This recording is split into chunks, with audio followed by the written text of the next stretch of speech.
Hey there, Dr. Ray here again, CEO of the Learning Liaisons, and in this quick video, I'm going to answer the million-dollar question for you. Why are my teacher certification exams so hard to pass? Stay tuned in this video where I give you some tips, tricks, and insight on how to accomplish your goals and get onto what's more important, which is teaching kids in your classroom. Stay tuned. All right, so everywhere in this country, in every state in the United States, teachers have to go through a series of certification exams. Now, you might be in a state that has their own version of the exam. You might be in one of the 35 states that succumb to the praxis exams set forth by ETS. Here in our home state here of Florida, we have what we call the FTC exams, which is the Florida Teacher Certification Exam. So wherever you are in this country, you have to take a series of exams to get your certification. Now, that series of the exams comes in certain orders depending on your state and your requirements, but we all pretty much have to do the same thing. We just have different pretty names for it, so to speak. So I always get the question, and I always see in blogs and Facebook groups, heck, even on our own Facebook groups we have, and you can find those links below this video. A lot of people ask, why are my exams so hard? Because let's face it, regardless of what state you're in, the first attempt pass rates on these certification exams are not really where they're supposed to be. Most trend in the higher 60%, lower 70s here in the state of Florida, and maybe in your state is true as well, that some of our first attempt success rates are in the 40%, all the way up to 70%, depending on the exam. So the million-dollar question is, why are they so hard to pass? Well, you're probably not going to like my answer. You know, myself as an educator, I've been through the classroom teaching experience, taught at the University of Central Florida, been through all the certifications myself. All of our team members have as well here at the Learning Liaisons. And here's the part where you're probably not going to like what I'm about to say. They're really not that difficult to pass. It's all about how you are preparing. Now, let me go into a little more detail because this is where I kind of might lose some people. Some of you guys, hopefully the light bulb's gonna click. These exams are not like your college final exams or heck, even high school, if you can remember, depending on your age, right? This game is not about memorization. Now, in some of my previous videos, I talk about how to use study guides, all that kind of stuff. But based on my experience, and this transcends across the United States because I started this process here in the state of Florida with our FTC prep exams, workshops, and video courses. Now we're rolling out our praxis, and I'm seeing the same exact comments and feel and temperature and climate from teachers across the country. They want to know, why is it so hard to pass these exams? Now, like I just set the tone, this is not college, ladies and gentlemen. I know some of you guys might be in college taking your exams, but these exams are totally different than any final exam in college or high school exams you have taken, because the game is not memorization and repetition. The only place where repetition comes into play when you're working on math skills, okay? Well, I don't want to talk too much about that. We could talk about that in another video and in our courses as well on our website. But let's talk about the topic at hand, which is pretty much 95% of the exams. You cannot memorize material. Your goal cannot be to do practice questions over and over again. Now, some of you guys might be listening to me go, you're off your rocker, sir. I passed my exams and I bought a book and I studied for a couple of weeks and I made 100 flashcards and 20 pages of notes and I was good. Yeah, well, you're about 5 to 10% of the population. These exams aren't testing your content knowledge per se. They're testing your level of performance, meaning it's you against the testing company, you against your Department of Education, and you have to attack it that way. And I talk about that a little bit in my previous video about how to use study guides, but I digress. So you cannot memorize information. You have to understand broad concepts and have test-taking strategies. The key to all of this is understanding and getting in the mindset of the test writer, understanding how these questions are constructed. Now, I know you've seen places probably on covers of books or on websites, I used to work for Pearson or I used to work for ETS. I know how. I laugh when I see that because test construction, the basic protocols of how to create a question. Now, we're talking about multiple choice questions here at the moment for most of these exams. How to write these questions is a science and a series of protocols, which pretty much transcends any professional assessment creator. Now, no offense to you if you're a teacher who likes to make tests for your kids in your class, more power to you. I'm talking about high stakes, standardized assessments follow certain protocols. These are the protocols and the mainstays that we focus in on on our prep courses on our website for the various teacher certification exams.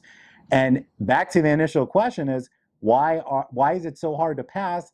Is because most teachers that I meet, whether live, on the phone, in workshops online, in our video courses, when I travel around and do presentations, it's all the same. It's all the same argument. I just left the testing center. This is ridiculous. Nothing on my exam looked anything like what I've been studying. And that's the key. Transcend that to college and your high school test. You're a college professor, and I know because I've been through my undergrad, graduate, and doc programs, and I've taught at the university level, and I've taught high school, I've taught middle school. You probably have, or you're on that track, is that when you have a big exam, what do teachers typically do? Now, I'm not talking about all of them, right? They give you a review sheet, they give you terms, you go over practice questions.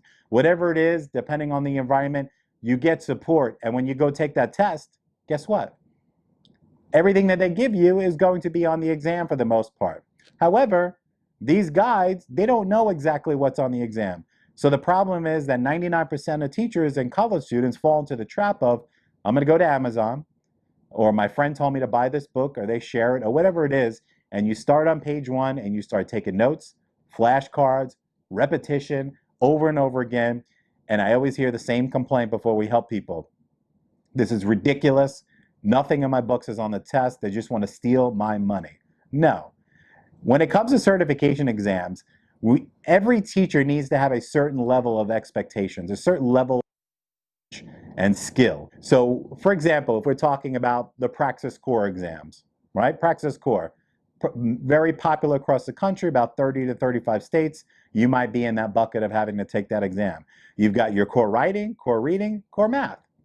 Here in the state of Florida, we have something that's equivalent to that, which you guys who are my Florida teachers watching this are probably like, here he goes. Talking about the general knowledge test. That's 4 subtests: essay, language arts, right? Essay, English language arts, reading, and math. So pretty much the same thing, we just call it different names. So when we go to the Praxis exam, these skills, whether it's reading, writing, or math, are skills that are pretty much focused on the latter elementary, middle school, and maybe the beginning of high school. As we creep into like standard deviation stuff, we touch into the 9th grade level. So let's say, for our sake of our argument, for these initial basic skills tests, we're talking about 4th grade through 8th grade, maybe a little bit 9th. These are skills that all teachers should be able to accomplish. So the problem is that we're trying to memorize material instead of conceptual understanding.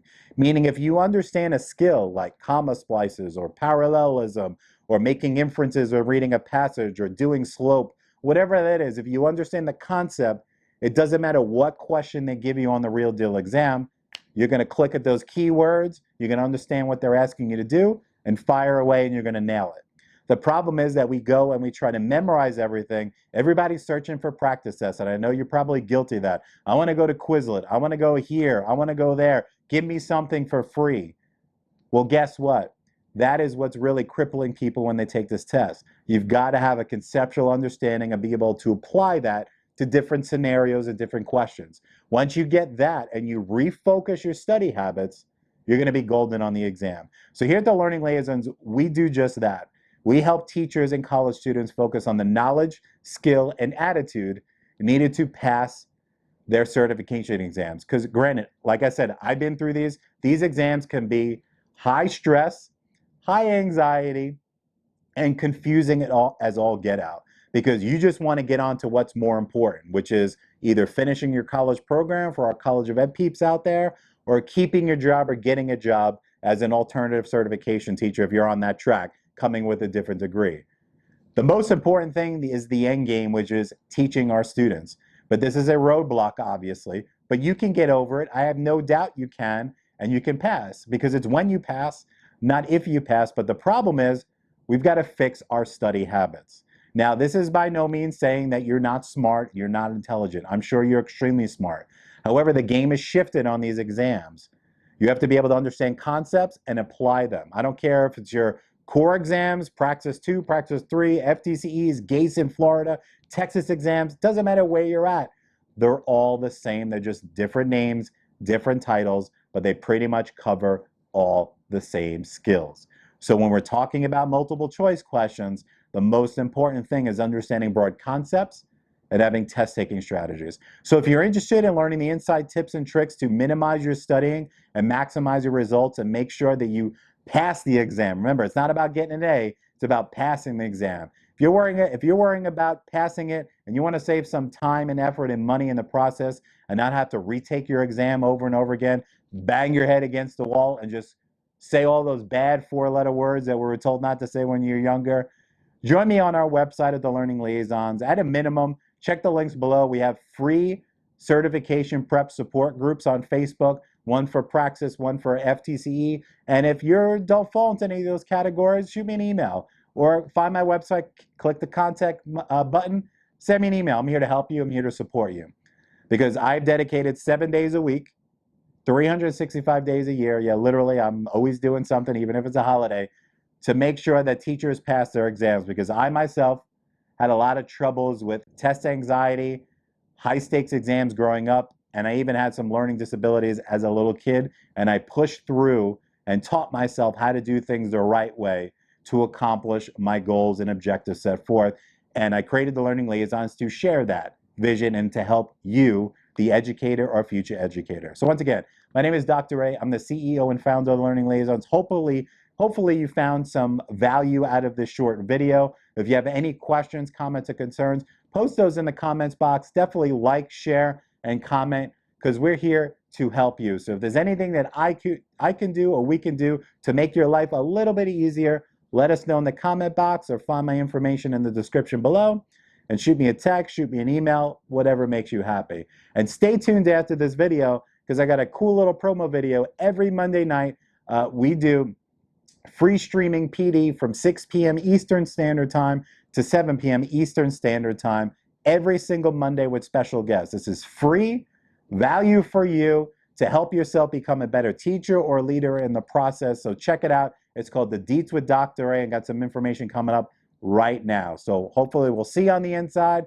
Let me know what it is we can do to make your life a little easier when it comes to your certification exams. And I'll leave with something I mentioned before. This is the same thing I tell thousands of teachers every single month that we work with here at the Learning Liaisons. Always remember, it's when you pass, not if you pass your certification exams. Have a great rest of your day, even better week, and an amazing weekend, and we'll talk to you soon.